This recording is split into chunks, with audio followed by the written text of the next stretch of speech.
بسم اللہ الرحمن الرحیم۔ موصل عراق کا مشہور شہر ہے۔ وہاں سے ایک تاجر اپنے بعض مویشیوں کے ساتھ حلب کی طرف روانہ ہوا۔ یہ اس وقت کی بات ہے جب ابھی شام اور عراق کی حدودیں علیحدہ نہ ہوئی تھیں۔ مورخین کے مطابق حلب دنیا کے قدیم ترین شہروں میں شامل ہے اور آج کل سوریہ شام کا شہر ہے۔ تاجر نے اپنا قیام ایک مناسب ہوٹل میں کیا۔ یہاں ان دنوں مویشیوں کا میلہ لگا ہوا تھا۔ اس نے اپنے مویشی جلد ہی فروخت کر دیا اور موصل کی راہ لی۔ ایک ڈاکو مسلسل اس تاجر کے ساتھ لگا ہوا تھا اور اس کی مسلسل نظر اس پر تھی۔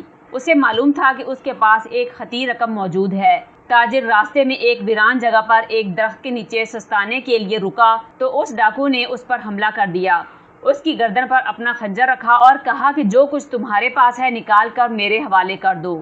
تاجر نے ادھر ادھر دیکھا اور شور مچایا کہ کوئی اس کو بچائے، مگر اس ویران جگہ اس کی کون سنتا۔ اس نے خاموشی سے اپنا تمام مال ڈاکو کے حوالے کر دیا۔ اب ڈاکو اسے قتل کرنے کے درپے ہوا۔ تاجر نے کہا کہ تم نے میرا تمام مال لے لیا ہے، اب تمہیں میری جان سے کیا غرض ہے؟ میرے چھوٹے چھوٹے بچے ہیں، میرے اوپر رحم کھاؤ، مجھے قتل نہ کرو۔ مگر ڈاکو پر خون سوار تھا۔ اس نے اس کی منت سماجت کی قطعاً پرواہ نہیں کی اور اس کو قتل کرنے لگا۔ تاجر بالکل نہتا تھا۔ اس نے دائیں بائیں دیکھا کہ کوئی اس کی مدد کرے۔ اچانک اس کی نظر اوپر درخت پر پڑی۔ اس کو 2 کبوتر درخت پر بیٹھے نظر آئے۔ اس کی جان نکل رہی تھی۔ ڈاکو خنجر سے اس پر پے در پے حملے کر رہا تھا کہ اچانک اس نے کبوتروں کو مخاطب کیا اور کہا، اے کبوترو، تم گواہ رہنا۔ ڈاکو نے اسے قتل کر دیا اور اس کے الفاظ نہایت مزاحیہ انداز میں دہرانے لگا، اے کبوترو، گواہ رہنا، گواہ رہنا۔ اب ڈاکو نے اپنا راستہ لیا۔ راستے میں بھی وہ مقتول کے الفاظ دہراتا رہا۔ اس کے لیے یہ گویا ایک لطیفہ تھا جو مرتے وقت تاجر نے بیان کیا تھا۔ ادھر اس تاجر کے اہل و عیال اس کی آمد کے منتظر تھے۔ دن گزرتے گئے مگر اس کی کوئی خبر نہ ملی۔ چنانچہ اس کا بڑا بیٹا اپنے والد کی تلاش میں حلب گیا۔ وہاں اس کو بتایا گیا کہ وہ فلاں تاریخ کو حلب آیا تھا، فلاں جگہ قیام کیا تھا، فلاں کے ساتھ اپنے مویشی فروخت کیے، اتنی رقم وصول ہوئی اور چند دنوں کے بعد حلب سے کچھ فاصلے پر ویرانے میں کسی نامعلوم شخص نے اسے خنجر کے وار سے قتل کر دیا اور ساری رقم چھین کر بھاگ گیا۔ تمہارے والد کو فلاں قبرستان میں دفن کیا گیا۔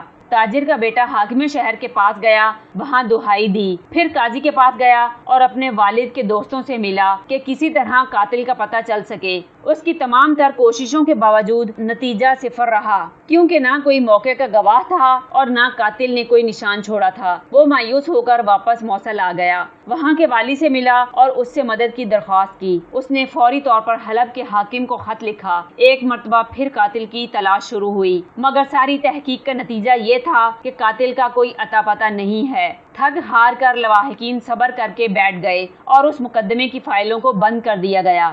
وقت گزرتے دیر نہیں لگتی، کتنے ہی سال بیت گئے، نہ جانے کتنے حاکم اور والی تبدیل ہوئے، کتنے ہی نئے قاضی آئے اور رخصت ہوئے۔ تاجر کے لواحقین اور دوست بھی بتدریج اس واقعے کو بھول گئے، اولاد بھی صبر کر کے بیٹھ گئی، مگر اس قصے کو ایک شخص نہیں بھولا اور یہ وہ شخص تھا جس نے اس تاجر کو قتل کیا تھا۔ جب بھی وہ کسی کبوتروں کے جوڑے کو دیکھتا تو اسے مقتول کے الفاظ یاد آ جاتے کہ اے کبوترو، گواہ رہنا۔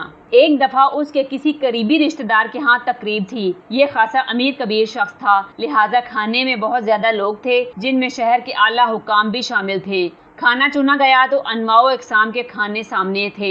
قاتل نے ایک بڑے طبق سے ڈھکن اٹھایا تو سامنے 2 بڑے کبوتر بھنے ہوئے پڑے تھے۔ اس آدمی نے ایک لمبی سانس لی اور اس کی آنکھوں کے سامنے ایک درخت، اس کے اوپر بیٹھے ہوئے 2 کبوتر اور ایک مظلوم مقتول کی لاش گھوم گئی۔ اس کے کانوں میں مقتول کے الفاظ گونج رہے تھے، اے کبوترو، گواہ رہنا۔ اور پھر اس نے غیر ارادی طور پر ایک زوردار قہقہا لگایا۔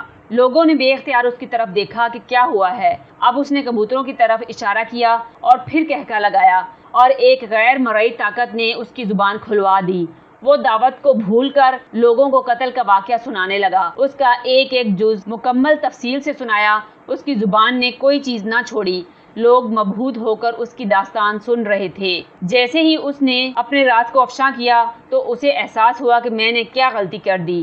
برسوں سے جس واقعے کو لوگ بھول چکے تھے اور اس مقدمے کی فائلیں تک داخل دفتر ہو گئی تھی، اس نے خود اس کا چرچا کر دیا تھا، مگر اب تیر کمان سے نکل چکا تھا۔ چند گھنٹوں میں پورے حلب میں یہ واقعہ ہر شخص کی زبان پر تھا اور حلب کے حاکم کو بھی اطلاع مل گئی۔ اس نے فوراً اس شخص کو گرفتار کرنے کا حکم دیا۔ پولیس کے سربراہ نے باقاعدہ مقدمہ درج کروایا۔ اس دعوت میں شریک لوگوں کو گواہی کے لیے طلب کیا گیا۔ انہوں نے اپنے اپنے بیان دیے۔ مجرم کو بلوا کر گواہوں کے بیانات سامنے رکھے گئے۔ اس کے پاس اعتراف کے سوا کوئی چارہ نہ تھا۔ قاضی نے مجرم کو پھانسی کی سزا سنا دی۔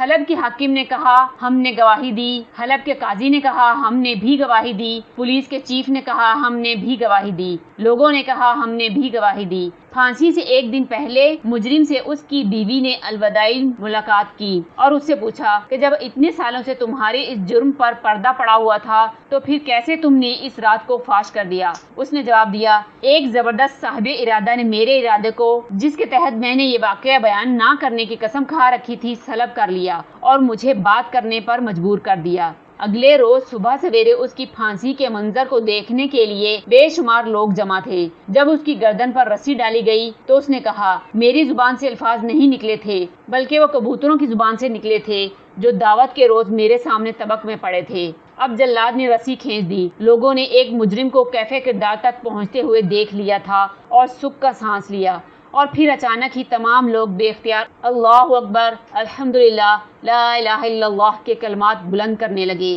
اس وقت لوگوں نے دو کبوتروں کو دیکھا جو قاتل کے سر پر بغیر کسی حرکت کے بیٹھے تھے۔ تمام لوگوں نے بیک آواز کہا ان دونوں کبوتروں نے بھی گواہی دے دی۔ اس مقدمے میں دنیا کی عدالت بلا شبہ عاجز آ گئی۔ وہ قاتل کا سراغ نہ لگا سکی۔ قاتل ایک لمبی مدت تک آزاد دندناتا رہا، مگر اللہ تعالیٰ کی عدالت قاتل کی گھات میں تھی۔ اس کا راز آخر ظاہر ہو گیا اور مجرم کو بالآخر قانون کی عدالت کے سپرد ہونا پڑا۔ اسے کچھ دیر تو مہلت مل گئی، مگر آخر کب تک؟ اور پھر کبوتروں نے گواہی دے دی۔ ایک مظلوم کی پکار کا جواب اسے مل گیا۔